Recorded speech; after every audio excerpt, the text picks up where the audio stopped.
कि आपके रक्त को भी बल देगा। ठीक है, रक्त और शुक्र दोनों को बल देगा। तो जीर्णे वारी बल प्रथम भोजने च अमृतम वारी, भोजन के साथ साथ यदि आप पानी पीते हैं तो आपके ये अमृत जैसे गुणों को देने वाला है। इसका चौथा चरण ये है, चतुर्थ चरण, भोजनांते विषम प्रथम। भोजनांते विषम वारी नहीं लिखा है, वो तो खाली उसको एडिटिंग करके बोल दिया गया है।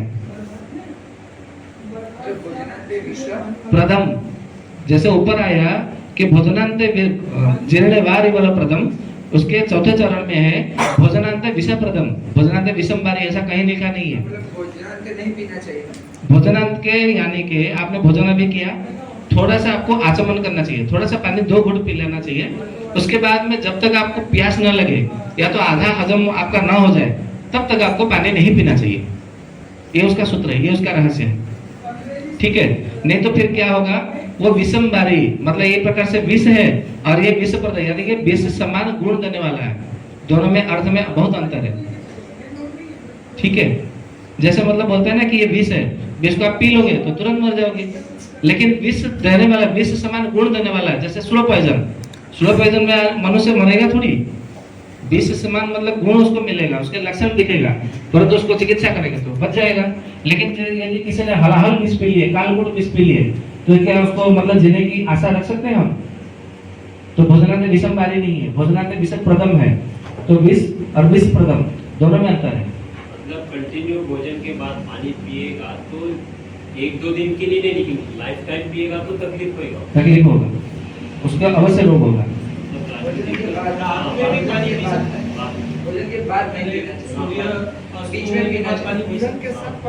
उसमें भी आ जाए तो उसमें कुछ लोग मतलब ये आपका जैसे प्रश्न है, सूर्यास्त के बाद में पानी पीना चाहिए कि नहीं चलना चाहिए।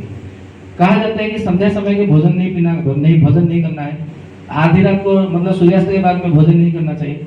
परंतु चरक जी ने कहा है जब भूख लगे तब भोजन करो, आधी रात को भी भोजन लगे, भूख लगे तो भोजन करो, संध्या के समय में भी भूख लगे तो तुरंत भोजन करो, ऐसा कहा गया है। क्योंकि यदि आपने भोजन नहीं किया भूख लगने के बाद में समय में, तो आपकी जो सारी धातु है वो जल जाएगी। तो जब आपकी धातु ही नहीं रहेगी तो आपको शरीर को धारण कौन करेगा?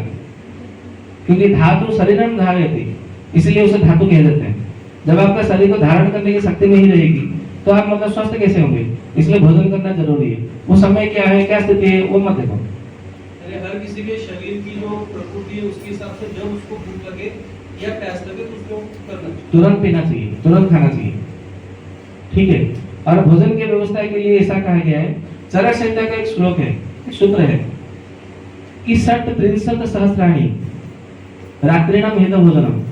60 यानी कि 6, 63 यानी कि 30, ये सब संस्कृत के वो संख्या के नाम है। जिनको शब्द को मतलब पता हो तो अच्छे से समझ सकते हैं, या तो महाराज जी है वो मतलब बता सकते हैं। ठीक है, तो 60 यानी कि 6, 63 यानी कि 30, 30 और 6 मिलेगा तो कितना होता है? 36। सहस्राणी यानी कि 1000, तो कितने हुए? 36,000। रात्रिणाम मतलब आपको पूरे जीवन भर में 36,000 रात में भोजन करना चाहिए। मतलब संख्या उन्होंने बता दी कि आपके जीवन काल में 36,000 रात में, यदि आप अपना हित चाहते हैं तो आपको रात में भोजन करना है, और वो भी 36,000 की संख्या में। 36,000 संख्या में हो गया आपका भोजन, फिर रात का भोजन बंद कर दो सूर्यास्त के बाद में। और सूर्यास्त के लगभग 1 पहर पहले आपको भोजन कर लेना है। उसके बाद में फिर भोजन ही नहीं करना है।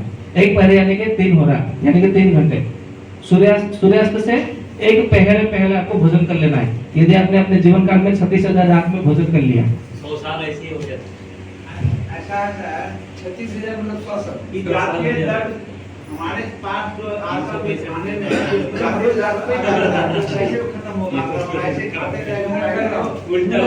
आपकी जो आवाज है ना यहाँ पर तक नहीं आ पा रही है, कृपया यहाँ पे आ जाइए।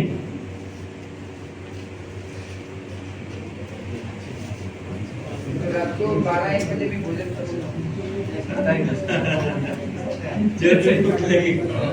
हाँ जी बोलिए। पहले जो है तो हम लोग को सुनिएगा, सभी लोग सुनिए। इनका प्रश्न पहले सुन लेते हैं। 5,000 वर्ष पहले की है। पहले तो ये ऐसे विषाक्त खान पान तो था नहीं, हाँ ऐसे केमिकल का यूज किया नहीं जाता था। तो उस समय की ये लोग किए हुए हैं। जानकारी दिए हुए हैं, जैसे खाना पीना जो कुछ भी हो। अभी जो है जैसे विषाक्त चीज आया है तो हम लोग को विजातीय दर्द जो शरीर में है बहुत ज़्यादा आ गया है, तो उसे कैसे खत्म होगा? अगर बार बार खाते रहेंगे तो हमारा एक्सरसाइज मैंने क्या कहता है वाली कैसे होगा? बहुत अच्छा प्रश्न है। सबसे पहले एक ताली हो जाए इसके लिए। तो आपने कहा जो हम जो विजातीय तत्वों को ले रहे हैं, विजातीय विषयों को ले रहे हैं, अपने शरीर में ठुस ठुस करके भर रहे हैं, तो हमारा शरीर जो है रोगों का घर, तो पहले से रोग जो है प्रकट हो जाएंगे। तो कैसे चलेगा? आयुर्वेद का एक सूत्र है कि कम से कम एक वर्ष में 30 दिन की आपको उपवास करनी है। तो 30 दिन के उपवास के लिए ग्रंथ का नाम है निघंट रत्नाकर। उसमें उन्होंने आयुर्वेद में बता दिया गया है कि 30 दिन कौन से आप अपने मनमानी से मतलब उपवास नहीं कर सकते। वो 30 दिन उन्होंने ऋषियों ने, देवराज इंद्र ने, जो भी है, जो महर्षि भरद्वाज जी ने लेकर आए, उन्होंने चयन कर दिया है कि इस दिन आपको उपवास करना ही है और इस दिन से आपको उपवास करना है। आप अपने मनमर्जी से नहीं, मुझे जैसे मतलब सरकारी विभाग में होता है ना कि हमारे वर्ष भर में इतना छुट्टी है, छुट्टी हमने यहाँ पे डाल देना है, यहाँ पे ये कर लेंगे, हमारे ये काम, ऐसा नहीं है। जितने सारे एकादशी है वो सारे के सारे उपवास करने योग्य है। तो कितने एकादशी होते हैं वर्ष भर में? 24। सारे करते हैं आप लोग? सारे करते हैं? मतलब बहुत कम है। मतलब एकादशी में क्या खाना चाहिए, क्या नहीं खाना चाहिए वो पता उपवास नहीं। कैसा है? ठीक है, वाला खा खा के उपवास कर। चलो ठीक है, तो एकादशी कितना हुआ? 24 हो गया। तो 30 में से 24 गया तो कितना बचा? 6। तो 6 दिन कौन कौन से हैं? तो 6 दिन हम, अभी वैशाख का महीना चल रहा है तो वैशाख महीने से आरंभ करते हैं। तो लिख लीजिए, नोट करना हो तो वैशाख शुक्ल चतुर्दशी, तुरंत फटाफट नोट करिए, ठीक है? वैशाख शुक्ल चतुर्दशी ये पहला उपवास हो गया। उसके बाद में आया भाद्रपद कृष्ण पक्ष द्वादशी,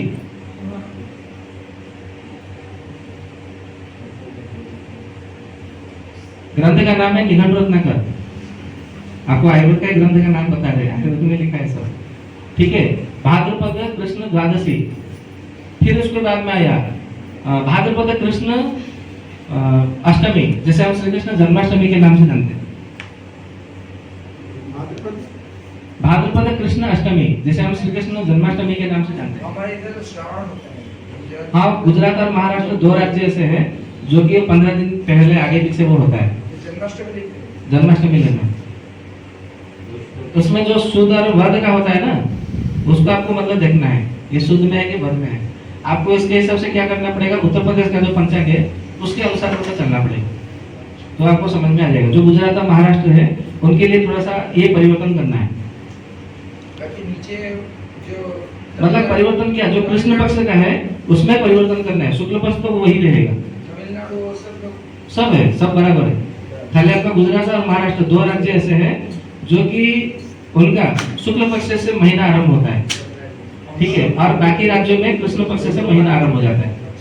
सर महाराष्ट्र और गुजरात का अलग ही है सर, क्योंकि ज्योतिष गणना जो काल गणना होता है ना, हमारे काल गणना 4 प्रकार की होती है। एक काल गणना होती है नक्षत्र के आधार पर, जैसे नक्षत्र कहते हैं। एक काल गणना होता है सूर्य की संक्रांति के आधार पर, जिसे सौर का काल गणना कहते हैं। और एक होता है जैसे कि हमारा चांद्रमास उसे कहा जाता है, जो कि चंद्र के गणना के आधार पर होता है। और एक होता है जो कि अमावस्या से अमावस्या होती है, उसे सायन काल गणना कहते हैं। तो गुजरात और महाराष्ट्र में सायन काल गणना के आधार पर पंचांग निश्चित होते हैं, और बाकी राज्यों में चांद्रमास की काल गणना के आधार पर होती है, ठीक है? तो गुजरात महाराष्ट्र वाले छोड़ दीजिए, उसको थोड़ा केवल कृष्ण पक्ष को परिवर्तन करना है। तो ये हो गया, 3 हो गया ना। अभी फिर चौथा आश्विन कृष्ण नहीं आश्विन शुक्ल अष्टमी, जिसे दुर्गाष्टमी के नाम से जाना जाता है।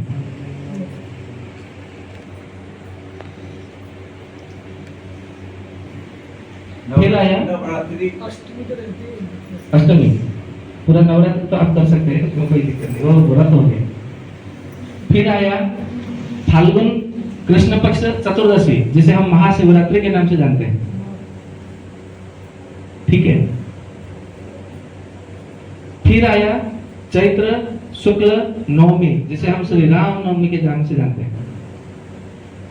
और ये जो 6 जो तिथि है, ये थोड़ा सा याद रखने में थोड़ा सा मतलब गड़बड़ी होगी, इसके लिए मैं उसका सूत्र बता देता हूँ। वैशाख शुक्ल चतुर्दशी उसे हम नृसिंह जयंती या तो नृसिंह चतुर्दशी के नाम से जानते हैं। भगवान नृसिंह संध्या वेला में गोधूली के समय में हिरण्यकशिपु का वध करने के लिए उसी दिन शाम को प्रकट हुए थे। ठीक है, फिर आते हैं भाद्रपद कृष्ण अष्टमी। वो दिन भगवान श्री कृष्ण जी का अर्धरात्रि के समय में वो प्रकट हुए थे। और कृष्ण द्वादश द्वादशी का भी आपने लिखा है। ये बाद में आते हैं। आपकी से 10वीं तक हो पहले अष्टमी आता है ना, भाद्रपद कृष्ण अष्टमी आती है, फिर द्वादशी आती है। द्वादशी के दिन भगवान वामन जी का अवतार हुआ था। बलि से वो दान लेने के लिए वो प्रकट हुए थे। मतलब ये सब आपका मतलब चिन्ह के रूप में, संकेत के रूप में बता दे रहा हूँ। ऐसे तो 24 अवतार हुए थे भगवान श्री विष्णु के, परंतु इन तिथियों को मतलब आपको याद रखने की एक संकेत है। आप ये मत सोचिए अरे ये तो आयुर्वेद में लिखा है, ऐसा बता रहे हैं, भगवान श्री कृष्ण का जन्म तो अभी 5000 साल पहले हुआ था, ये कैसे गड़बड़ी की बात है। वो सूत्र के रूप में आपको बता रहे हैं कि आप इसको याद रख लो। श्री कृष्ण जन्माष्टमी मान के चलोगे तो आपको याद रखने में सरलता होगी। ठीक है, भगवान श्री कृष्ण उस दिन जन्म हुए थे, उसमें आयुर्वेद का क्या दोष है? ठीक है ना, तो सारा संसार श्री कृष्ण जन्माष्टमी के प्लानिंग से जन्म लिए थे। वो प्लानिंग से जन्म लेते जो भी है, परंतु उससे पहले भी सारे ऋषि मुनि श्री कृष्ण जन्माष्टमी के दिन जो भाद्रपद कृष्ण अष्टमी है उसका पालन करते थे। वो तो जन्माष्टमी हो गया तो उसके बाद में वो जन्माष्टमी वो व्रत जुड़ गया उसमें, धर्म के आधार पर, जो भी आधार के आधार पर, परंतु आपको आयुर्वेद के आधार पर आपको इसका पालन करना है। फिर उसके बाद में आया वामन जयंती, जो कि द्वादशी तिथि को, और द्वादशी तिथि में ही वामन जी का, उपेंद्र जी का, जिनका नाम उपेंद्र है, वो तो वामन थे इसलिए उनका वामन कहा जाता है। ठीक है, फिर उसके बाद में आया दुर्गाष्टमी, आश्विन शुक्ल अष्टमी तिथि, जिसे हम दुर्गाष्टमी के नाम से जानते हैं। फिर महाशिवरात्रि और श्री रामनवमी, ये 6 है। और इसे आध्यात्म शास्त्र में षड जयंती व्रत भी कहा जाता है। तो ये 24 एकादशी और षड जयंती व्रत, इसको आपको पालन करना ही है। आप इसको धर्म के आधार पर, अध्यात्म के आधार पर मत जोड़े कि ये हमें शिव जी के मंदिर में जाना है, ऐसा करना है, वैसा करना है। उसको आयुर्वेद के दृष्टिकोण से आपको समझना है। चाहे कितनी भी भूख लगे नहीं खाना। नहीं खाने के लिए तो मना नहीं किया आयुर्वेद में। उपवास कैसे करना है? उसका विधि बताएंगे अगले चर्चा में, उसके ऊपर लेंगे। अभी तो 2:45 बज रहा है। हाँ, हमारे यहाँ जो वामन द्वादशी होती है और जो नरसिंह चतुर्दशी होती है उसमें शाम को 6 बजे के बाद अर्घ्य ले लेते हैं। ठीक है, ये ठीक है? बताते हैं। उसके विषय में इसके जो होगा ना उसमें चर्चा करेंगे। ठीक है, तो ये हो गया आपका भोजन का। तो भोजन सूर्यास्त के बाद में किन किन को नहीं करना चाहिए वो भी आयुर्वेद में बताया गया है। सबको नहीं करना चाहिए ऐसा नहीं लिखा है। जिस महिलाओं की माहवारी आ गई हो, माहवारी के दरमियान 3 दिन तक, लिख लीजिए नोट में, नहीं तो याद नहीं रहेगा। माहवारी के दरमियान, मासिक धर्म के दरमियान 3 दिन तक सूर्यास्त के बाद में भोजन नहीं करना चाहिए, नहीं तो फिर उनका गर्भाशय विकार होगा, रसोली होगा। आजकल तो ज्यादा रसोली होता है ना, उसके कारण होता है। गर्भाशय में गांठ, बीजाशय में गांठ, संतान न होना, ये सब उसी के कारण होता है, क्योंकि सूर्यास्त के बाद में भोजन करती ही रहती है। कोई तो पिज्जा बर्गर मतलब ऑर्डर करती है। आजकल ऑनलाइन हो गया ना, सब बड़ी व्यवस्था आ गई अच्छी से। रात को 10 बजे, 11 बजे, 12 बजे एक फोन घुमाया नहीं, सीधा क्या नाम है उसका जाता है उधर से, एम में करके कुछ लिखा था ना, जोमैटो, वो आ जाता है। तो उससे फिर जो है उनका गर्भाशय में विकृत हो जाती है। और यही एक समस्या है जो आजकल नपुंसकता, मतलब नपुंसकता नहीं, बंधक तो जो उसका मतलब मुख्य कारण है। ठीक है, जल ले सकते हैं। चल हाँ, नहीं आप सूर्यास्त से पहले भोजन कर सकते हैं। सूर्यास्त से 1 ओवर पहले आप भोजन कर लेना। जैसे 6 बजे सूर्यास्त होता है आपके क्षेत्र पे, तो 5 बजे तक आपका भोजन हो जाना चाहिए। जिनका माहवारी आ गई हो, मासिक धर्म जिनका जब शुरू होता हो, तो 3 दिन तक ये नियम पालन करना है। ठीक, उसके बाद में जिसको स्लीपद रोग हो गया हो, स्लीपद यानी कि जो बोलते हैं ना बात, जो फाइलेरिया, उन रोगियों को सूर्यास्त के बाद में ना खाना भोजन करना है, ना पानी पीना चाहिए, खाती पाओ। ठीक है,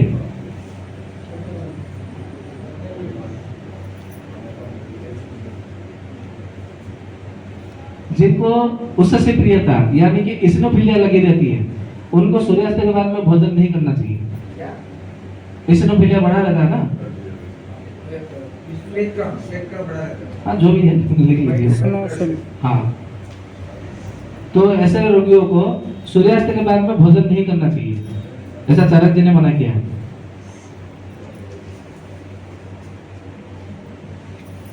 जिनकी धातु अग्नि मंद है और अग्नि मंद है और मंदाग्नि है, ऐसे रोगियों को सूर्यास्त के बाद में भोजन नहीं करना चाहिए। अग्नि मंद यानी कि जिनको भूख नहीं लगता, मंदाग्नि यानी कि भूख तो लगता है परंतु थोड़ा खाने पर पेट भर जाता है, ऐसे रोगियों को सूर्यास्त के बाद में भोजन नहीं करना चाहिए। धातु अग्नि मंद यानी कि जो लोग बोलते हैं कि मैं अभी युवा तो हूँ परंतु मेरे में काम विकार नहीं आती है, इसलिए हम पति पत्नी में अनबन बना रहता है, ऐसे लोगों को सूर्यास्त के बाद में चाहे पुरुष हो चाहे महिला हो भोजन नहीं करना चाहिए।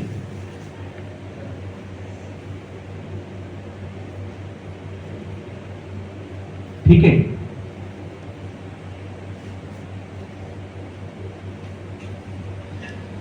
और किसी के मन में कोई प्रश्न हो तो उपस्थापना कर सकते हैं। एकादशी के दिन क्या क्या खाना चाहिए नहीं, वो तो कल बताएंगे अगले चर्चा में। अब बोल दिया जैसे विश्वराज राज्य हम गए थे कैंप में, 72 घंटा में करते हैं। आपको तो देखा भी मैंने, जो आप कहे कि जो अभी के रिसर्च के मुताबिक उन जो किए हैं, जो 12 बजे से पहले सिर्फ फलाहार पर रहे, वहाँ हम देखे 3 दिन में देखे बहुत को जो कैंसर भी में कमी महसूस हुआ, किसी को जो है डायबिटीज का इंसुलिन छूट गया। 72 घंटा में भी जो वो अपना डाइट देते थे 3 दिन खिलाते थे, उसमें हम ऐसा देखते। तो पहले जैसे अभी जो वे बताए हैं ये तो 5,00,000 साल पहले के, जिस समय विषाक्तता की कहीं कुछ नहीं, वो समय वर्जित किया गया, माने उपवास जो भी किया गया। लेकिन अभी के टाइम में तो कुछ विशेष जब तक नहीं करेगा तब तो शुद्धि होगी नहीं और लोग उस तरह के सही रह सकते हैं। ठीक है, इनका प्रश्न सबको सुनाई दिया होगा, आशा करते हैं। काका जी का प्रश्न है कि ये जो हम आज चर्चा की है तो आयुर्वेद में जो बताया गया ये 5,000 वर्ष पहले पुराना है। ये सारे के सारे मेडिकल साइंस में जो काम करने वाले डॉक्टर है ना, ये सारे के सारे जो अपवाद है उन्हीं की तरह से ये स्रोत से फैला हुआ रहता है। ये आयुर्वेद तो पुराना है, वो तो उस समय जमाने का है, 5,000 साल पहले। अभी कहाँ काम करेगा, अभी इतना धूल मिट्टी है, इतना केमिकल आ गया है, इतना यूरिया छिड़काव किया जाता है, अभी कहाँ आयुर्वेद काम करेगा। ये आयुर्वेद का नियम तो उस समय के लिए है, ऐसा ही बोलते हैं ना सबको, आप लोगों ने सुना होगा। यूट्यूब में एक वीडियो खोजोगे तो हजारों मिलेंगे ऐसा। आपके माध्यम से और ये वीडियो के माध्यम से आप लोगों को बता दूं, जब हमने आयुर्वेद के अवतरण के विषय में जब चर्चा किया था तो उस समय सारे ऋषियों ने मिलकर के क्यों मतलब मिले थे, एकत्रित क्यों हुए थे? सब लोग रोगी थे वो समय में, चारों ओर केवल रोगी रोगी रोगी रोगी, उनके सामने अकाल मृत्यु से शिकार हो रहे थे। तभी आयुर्वेद का सूत्र, चिकित्सा सूत्र लेके आए और वहां पर योग धर्म के आधार पर बताया गया है कि सतयुग में ऐसे रहना चाहिए, लोगों को ये खान पान होने चाहिए, और सतयुग में रोगी यदि मतलब लोग यदि रोगी पड़ जाए तो उनको ये औषधि चिकित्सा में देना चाहिए। त्रेता युग में इस आधार पर करना चाहिए, द्वापर युग में इस आधार पर करना चाहिए और कलयुग में इस आधार पर चिकित्सा करनी चाहिए। युग धर्म के आधार पर वो सब काल विज्ञान में वो सब बताया गया है। यदि समय मिलता है, अवसर मिलता है तो उस पर भी हम चर्चा करेंगे। और एक मजे की बात बता दूं, बहुत सारे लोगों में भ्रम है, आयुर्वेद जो है ऋग्वेद का उपवेद है, कोई कहता है कि अथर्ववेद का उपवेद है, कोई कहता है कि यजुर्वेद में है, कोई कहता है कि सामवेद में है। इसका उत्तर संपूर्ण सत्य नहीं है। ऋग्वेद आयुर्वेद जब हम यदि पढ़ना शुरू करते हैं तो सबसे पहले क्या पढ़ाया जाता है? शरीर क्रिया विज्ञान, जिसे अंग्रेजी में कहते हैं फिजियोलॉजी। सही है? एनाटॉमी नहीं, उसके बाद में फिर उसके बाद में आता है शरीर रचना, जिसे कहते हैं एनाटॉमी। ठीक है, उसके बाद में आता है पढ़ाया जाता है काल विज्ञान, टाइम ऑफ पीरियड, उसे पढ़ाया जाता है, अंग्रेजी में ऐसा बोलते हैं। फिर उसके बाद में पढ़ाया जाता है पदार्थ विज्ञान। ठीक है, समझ में आ गया सबको? कोई किसी को संदेह तो नहीं है? ऐसा ना हो कि मैं यहाँ पे चला जाऊँ फिर यहाँ से निकल जाऊँ, वो आया था कोई उड़ीसा से सत्यवान करके क्या क्या बोल रहा था, पता नहीं उस समय तो अच्छा लग रहा था, बहुत बढ़िया बता रहा था, परंतु समझ में नहीं आया क्या बता रहा था। ऐसा ना हो, आपका एक एक अक्षर समझना मेरे लिए बहुत जरूरी है, क्योंकि आप आयुर्वेद के प्रचार प्रसार करने में काम में लगे हुए, जुड़े हुए। तो जो ऋग्वेद है वो आयुर्वेद का शरीर क्रिया विज्ञान है, उसके अतिरिक्त कुछ नहीं है। कितने लोगों ने ऋग्वेद पढ़ा है पूरे अच्छे से?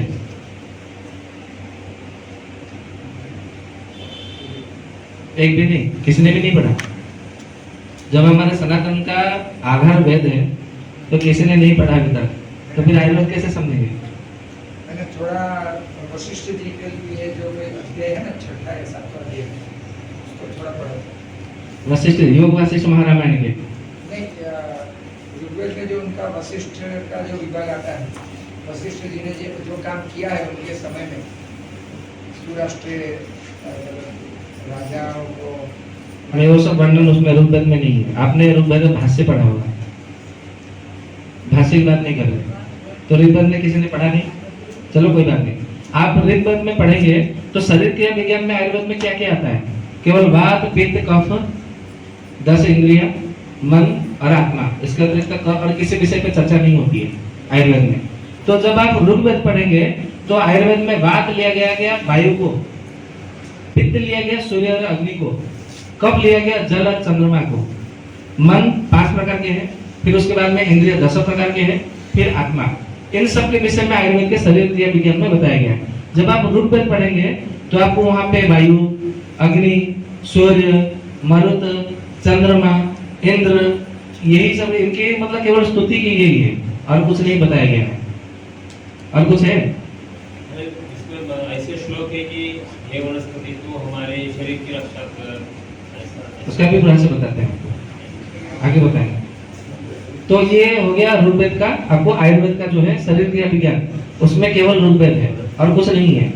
आप केवल मंत्र के अर्थ समझते हैं, ऊपर जो अनुवाद लिखा है उसी को पढ़ते हैं, परंतु जब आप उसके गहराई में उतर के जाएंगे तो आयुर्वेद का पूरा वात पित्त कफ को केवल समझाया गया और कुछ नहीं समझाया गया है। आपको पूरे वात पित्त कफ को समझना है तो ऋग्वेद पढ़ना पड़ेगा, ठीक है। फिर उसके बाद में आते हैं शरीर क्रिया विज्ञान। यदि आपने नहीं पढ़ा, वो प्रथम कक्षा है, तो आपको दूसरी कक्षा की बात समझ में नहीं आएगी। तो दूसरी कक्षा में क्या है? शरीर रचना है। तो शरीर रचना क्या है? तो यजुर्वेद है। तो आपको आयुर्वेद पढ़ना है, समझना है, तो यजुर्वेद भी उसके बाद में पढ़ना पड़ेगा। मैं आपके मन में द्वंद्व नहीं उत्पन्न कर रहा हूँ, घबराइए नहीं, ये वास्तविकता है। तो यजुर्वेद जो है ना, आयुर्वेद का शरीर रचना विज्ञान है। आपका शरीर कैसे बना? अभी एक पंडित जी बैठे हैं यहाँ पे, थोड़ा सा पूछते हैं। महोदय जी क्षमा चाहता हूँ, आपके विश्राम में बाधा करना। आप जब विवाह करने जाते हैं, उसमें जो मंत्र है, विवाह के मंत्र और उपनयन संस्कार में जो मंत्र है, वो किस वेद से है? जरा बताइए। नहीं पता? चलो कोई बात नहीं। आप कर्मकांड के कोई भी पुस्तक उठा के देख लीजिए, उसमें जो भी सारे मंत्र हैं, वो सारे मंत्र आपको यजुर्वेद के मिलेंगे। सारे मंत्र यजुर्वेद में। और यजुर्वेद में मैं आपको खुले भाव से बताता हूँ, मन में कोई बुराई मत लाना, उसको अन्यथा अन्यथा अन्य अर्थ में मत समझना। समागम कैसे करना है वो यजुर्वेद में बताया है। विवाह कब करना चाहिए, किससे करनी चाहिए, किस समय करनी चाहिए, किस मुहूर्त में करना चाहिए और किस प्रकार से करनी चाहिए, वो यजुर्वेद में बताया है। और जब कन्या जब अपने घर से मायके से जब लेकर के जाएगी तो साथ में दहेज लेकर के जाना, यजुर्वेद में लिखा है। और दहेज में ऐसा ये करोड़ रुपए, ये बंगला, गाड़ी, हीरो होंडा, फट ये सब नहीं लिखा है। उसमें लिखा क्या लिखा मालूम है? एक बछड़ा लेना है और धान का एक पुड़ुग लेना है, ये यजुर्वेद में लिखा है। एक तकिया लेना है और एक सैया लेनी है, जो कुछ की सैया, ये उसकी दहेज है, ये यजुर्वेद में लिखा है। कुछ की सैया क्या बोलते हैं उसको? हाँ चटाई, कुछ की चटाई, ठीक है। ये 4 वस्तुएं लेने के लिए मतलब कहा गया, और कहा गया है ये उसके यौतुक है। वहां पर यौतुक शब्द का प्रयोग किया है, जैसे हम कहते हैं दहेज, ठीक है। परंतु हम यजुर्वेद पढ़ते नहीं है तो हमें पता नहीं है। और यजुर्वेद में समागम कैसे करना है मैं आपको बता दूं, यजुर्वेद के सूत्र के रूप में बताया है आयुर्वेद का कि चुम्बन कितने प्रकार का है, आलिंगन कितने प्रकार है, कितना मतलब क्या क्या करना है, कैसे समागम करना है, गर्भधारण कैसे करना है, फिर सीमंतोनयन कैसे करना है, चूड़ाकरण कैसे करना है, उपनयन संस्कार कैसे करने हैं, ये सब के सब यजुर्वेद में भी लिखा है, कहीं किसी और वेद में नहीं लिखा है। और ये सब के सब आयुर्वेद का शरीर रचना है। और उसी यजुर्वेद का सूत्र रूप में, मतलब यजुर्वेद शुक्ल यजुर्वेद कृष्ण यजुर्वेद के रूप में लिखा है, उसका सार भाग धन्वंतरि भगवान ने सुश्रुत महर्षि को दे दिया, हिमालय के पाददेश में बैठ करके, तटदेश में, और उन्होंने सूत्र के रूप में लिख दिया। इतनी सी मतलब ग्रंथ है सुश्रुत संहिता का, उसमें एक स्थान है जिसका नाम है शारीर स्थान। यजुर्वेद का सारभूत शारीर स्थान में लिखा है। ठीक है, आपको जान करके बड़ा आश्चर्य होता होगा, इतना सारा ज्ञान विज्ञान छुपा है परंतु हमें पता ही नहीं है। किसका? सुश्रुत संहिता, शारीर स्थान, शारीर मतलब ये शरीर का शारीर, शारीर स्थान, ये हमारा यजुर्वेद का पूरा सारभूत है। ठीक है, उसके बाद में आया हमारा काल विज्ञान, मतलब जब बच्चे जन्म हो गए फिर आपको समय पे सोना पड़ेगा, समय पे चलना पड़ेगा, समय पे काम पे जाना पड़ेगा, नहीं तो फिर रोजगार नहीं होगा। फिर समय समय की बात रहेगी ना, कि समय पे उसको विद्यालय भेजना पड़ेगा, सब कुछ मतलब समय पे मतलब चलना चाहिए। तो उसके बाद में आयुर्वेद में आवश्यकता पड़ी काल विज्ञान, मतलब काल यानी कि समय। अब अपने काल आपके निकट आ रही हो, काल आपके बाल को मतलब पकड़ रहा हो, आकर्ष रहा हो, ये आपको समझ करके धीरे धीरे अध्यात्म में क्या जाना चाहिए, तो काल विज्ञान वहां पे लागू होता है। तो आयुर्वेद का जो काल विज्ञान है वो सामवेद। ठीक है, सामवेद में समय को बड़ा महत्व दिया गया है, काल को बड़ा समय महत्व दिया गया है। सब लोग बोलते हैं ना कि सामवेद का उपवेद क्या बोलते हैं, वो सब लोग कोई बता सकता है? सामवेद का उपवेद जो है ना वो गंधर्व वेद है, ऐसा सब लोग बोलते हैं। गंधर्व यानी कि गायन विद्या, गाने की विद्या, उसमें मतलब ऐसा होता है, सब लोग बोलते हैं। इसके लिए सामवेद को गाते हैं, परंतु लोग ये जो अथर्ववेद को पढ़ते हैं, उसका वाचन करते हैं, इसको गाते हैं, उसको गाना पड़ता है। जैसे अभी महाराज जी स्वस्ति नो इंद्र वृद्धस्त्रवा, ये स्वस्ति वाचन मंत्र है, इसको गाते थे, पढ़ नहीं रहते थे। तो ये सामवेद का मंत्र है, वो सामवेद का मंत्र है। और सामवेद में सबसे कम है मंत्र, ठीक है, और अधिक मंत्र जो है रूप वेद में है, क्योंकि शरीर की क्रियाएं उसको समझना वो बहुत बड़ी मतलब है उपलब्धि है, इसलिए रूप वेद सबसे बड़ा है। यजुर्वेद उससे कम है, क्योंकि शरीर रचना से लेकर के आपका कुछ संस्कार तक, विवाह संस्कार तक उसमें आ जाते हैं, जन्म से गर्भाधान से लेकर के विवाह संस्कार तक उसमें आ जाते हैं। 15 संस्कार, केवल एक संस्कार रह जाते हैं, अंतिम संस्कार। 16 संस्कार, मतलब 15-16, 16 को हम मानेंगे तो वो फिर अलग में आ जाता है ना। तो 15 संस्कार के बाद जो है यजुर्वेद में आ जाते हैं, मतलब संसार शरीर रचना, ये शरीर की रचना कैसे होनी है, कैसे करना है, उसके विषय में बताया गया है। और घर कैसे बनाना है, बंगला कैसे बनाना है, बिल्डिंग कैसे बनाना है, पुल कैसे बनाना है, ये भी यजुर्वेद में बताया गया सूत्र के रूप में। सब कुछ जितना सब आप मतलब रचना करने की जो शैली है वो सब सारे के सारे यजुर्वेद में बताया गया है। ठीक है, हो सकता है मेरी बात पे आपको अभी विश्वास न हो, भरोसा न हो परंतु जब उसका सूत्रों का संबंध लगेंगे तब आप बोलेंगे कि हाँ कोई है जो हमें बोला था तो सत्य है, वो जो प्रमाणित होगा तो आपको पता चलेगा।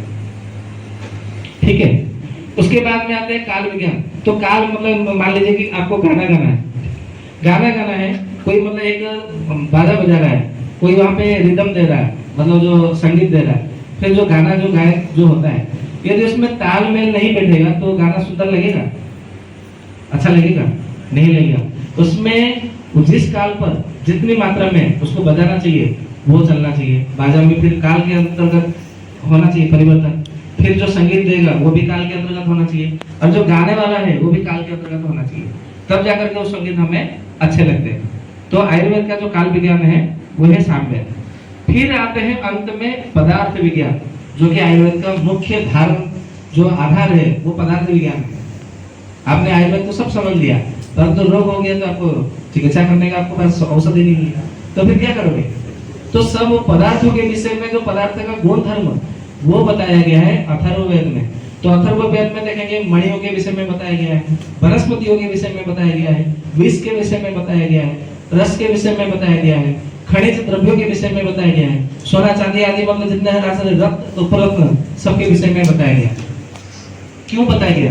वो इसलिए बताया गया जितने सारे भूमंडल में पदार्थ है वो सारे के गुण धर्म विज्ञान अथर्ववेद में भर दिए गए, क्योंकि आयुर्वेद का पदार्थ विज्ञान वही है।